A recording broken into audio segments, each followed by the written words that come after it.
I jedan od dražih likova naše emisije je bio Mamić. Aha, Maminjo, da. Maminjo, kad dođe, on svima njima da novaca i tako. I onda Jaran plače i onda i Maminjo plače. Poslao Džambo, sjedi Maminjo i poslao Džambo Jarana da uđe i da kaže da mu je Maminjo tata.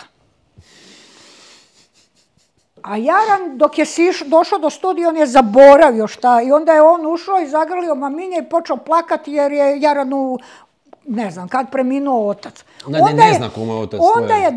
Onda je i Maminjo počeo plakat za svojim ocem.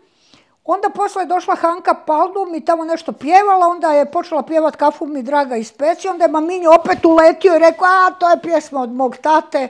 Eto, to je... Ne, to ko nije, ne znam, nadam se da nema onih koji, ako gleda neko ko nije gledao Noćno more, odite prevrtite stare emisije, ne možete objasniti ovako kroz razgovor. To se ne može ni objasniti, to je baš bilo ono, baš bogatstvo te emisije, to je... Apsolutno. Mislim, nama su ideje u hodu nadolazile i mi smo te svoje ideje ostvarivali. Malnar je kontrolirao emisiju od početka do kraja. Jedini put kad nam je izmaklo kontroli,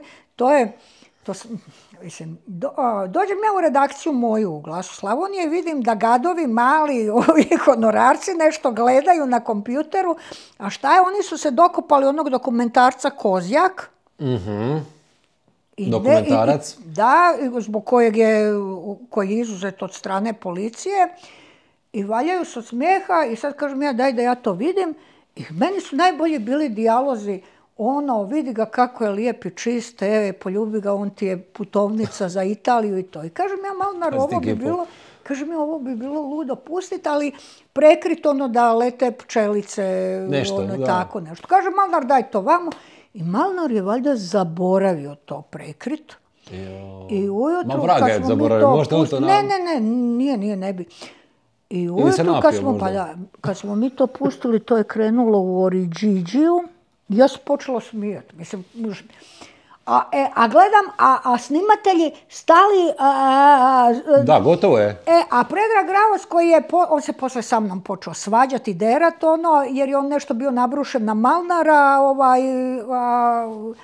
pa nije smio na Malnara.